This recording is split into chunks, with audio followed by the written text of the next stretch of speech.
Alright, an update on my 54 corner tank, which looks amazing right now. I've done very little maintenance on it recently in terms of the plants and scrubbing the glass, but it looks fabulous. I've just been doing like 75% water changes weekly. The angelfish are looking great. They're hiding somewhere right now. I've got the keyholes hiding underneath the driftwood. Not much stocking change in this tank. I did throw a couple new quarries in here that were in a tank upstairs that had some changes recently. But otherwise the tank's looking good. The Anubias and the Java Moss are continuing to grow fabulously. My blue marble angels continue to get bigger.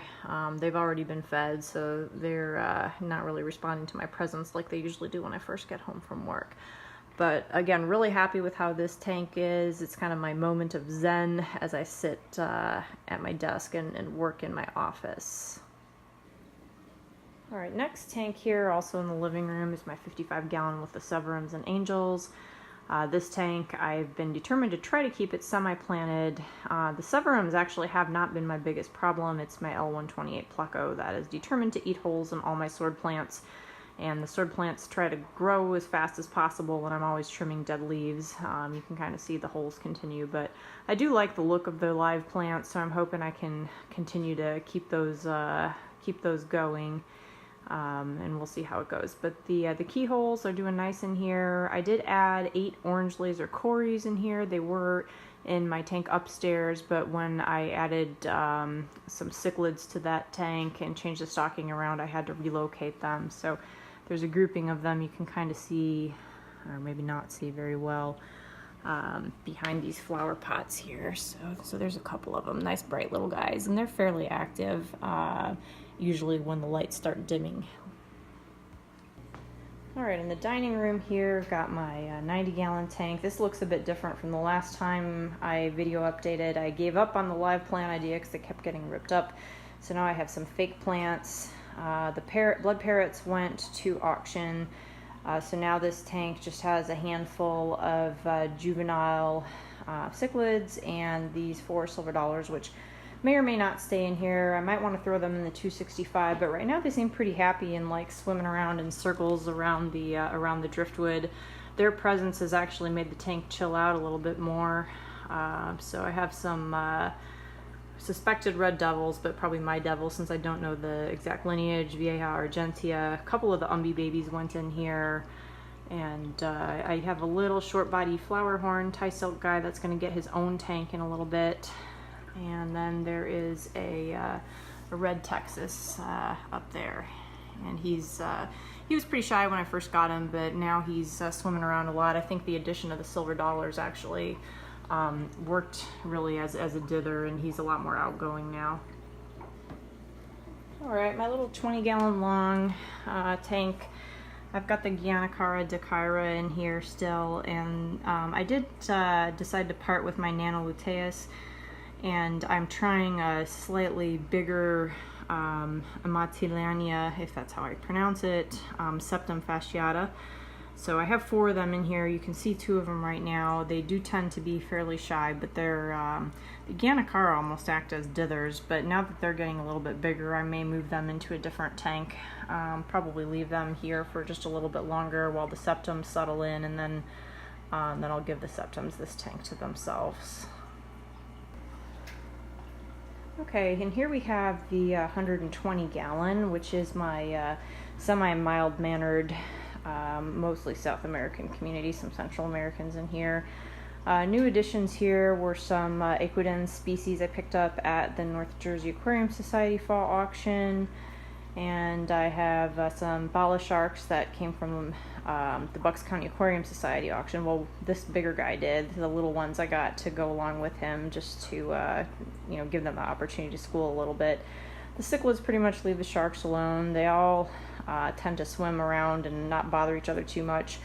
My golden acaras have spawned a couple times in here, but I'm not actively trying to breed, so I pulled a few of the fry, see what will happen, but for the most part I just like this as a community, and may eventually decide to do something differently, but not really going to push it at the moment.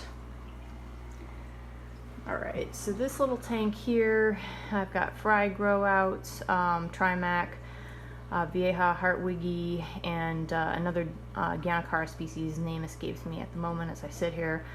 And these guys eat and poop, and they're due for a water change today. I usually do 50% every other day or so. Okay, my 29 gallon, I have my all the umbies that have been growing out, some Amphilophus sagittae and the Vieja argentea in here. Some of these guys are like 2.5 inches now. The smaller ones maybe 1.5 inches. They're starting to get testy with each other, and of course anytime I walk past the tank they think they're going to get fed. So I will be very glad to relocate these guys into the 265 so they have a little room to grow, and I can figure out what I want to keep long term and what I want to rehome. But it's kind of fun to watch how they've grown from about 1/2 inch size. This tank will be where the short body flowerhorn goes after these guys get relocated. So he'll have his own space, and as a short body he'll be able to grow out for quite some time in this tank comfortably. Alright, now we get into all the different holding tank / quarantine tank chaos. I've got this little 10 gallon setup here with some red Aslanums, and you can barely see them. I don't have any lighting on this tank since it's a temporary setup. I also have a clown loach in here that's been quarantining, picked them up at the same time. So these will go into the 265. Also, this is our family room, which used to have a giant armoire that was suited for an old style TV. So I figured, it'd be much nicer to have a fish tank in here. So that is the space it will occupy. The floor underneath has been reinforced. The carpet's going to come up, and the tank will go in. So I'm looking very much forward to getting that set up. Okay, another holding and quarantine tank, which has clown loaches. Got 8 of the smaller size guys. They will join the guy that's about 5 inches long in the big tank. They're looking pretty good. I just picked them up yesterday. $7 a piece, great deal from Fish Factory. So far they look healthy. They're a little bit shy, but fairly active. They seem to be eating well, and I'm definitely looking forward to seeing their antics in the big tank. Alright, another quarantine setup. The Rubbermaid has a 12-inch Gibiceps albino pleco that came from the North Jersey Aquarium Society auction. You can kind of see him hanging out under the driftwood. Just have him set up in this Rubbermaid container with a piece of driftwood and a cycled sponge filter. This guy appears to be doing fine in here. He's eating a lot and pooping a lot, so I am siphoning out the poop every day or every other day in this container. I don't think I've showed you guys this tank before. This is my 55 that got a Parachromis lacelli male, so I will be introducing that female to him at some point. She's a little bit small. I would like her to get a little bit more size, and then I definitely will be leveraging the tank dividers. Right now he's just sharing the space on the other side of the divider. I have a pair of flower horns that apparently in the last half hour have dug and uprooted my big Amazon sword plant. Thank you guys. They've been beating the heck out of each other. I did have them divided using one of those kind of dividers, and she managed to dig out the substrate enough to squeeze herself through a little bitty spot to be with him. So despite the fact that they appear to beat the crap out of each other, they still want to be together. And I guess I'm going to see if they spawn once more, let them try to raise the fry a little bit and see what we get out of it. But I'm really not interested longer term in being a flower horn breeder, so I'm probably going to rehome him or sell him or trade him in. And I may keep her. She's spunky. I like her. She's pretty. I might put her in the 265 gallon, but again, no rush with this tank. They appear to be okay. They kind of ignore each other with the Parachromis on the other side of there.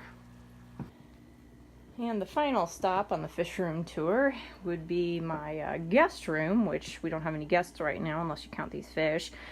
2 temporary holding tanks. I have tinfoil barbs and silver dollars in the one, which those will be in the 265. I'm looking forward to them having a little bit more space to spread out, because the tinfoil barbs are huge eaters and they're quite spastic when food goes in there, and I think the silver dollars have no idea what to do.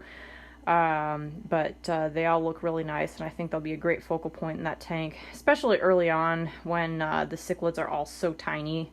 Unless you're basically standing right next to the tank, you won't really be able to see them, whereas these guys will be very visible across the room, and they'll have plenty of space to swim and grow out. This tank, I have a, I'm going to totally butcher the name if I try to pronounce the genus, the Caquitia, the same genus as Umbi, except this one is a Krausie. Picked him up at the auction, just a single guy, thought he looked cool. Tried putting him in with my Umbi babies. He's bigger than them, but they immediately jumped all over him, so I pulled him out right away, and he's just kind of hanging out with these swordtails right now. Leaves them alone. He just likes to swim around and eat, and so he'll hang out here until the 260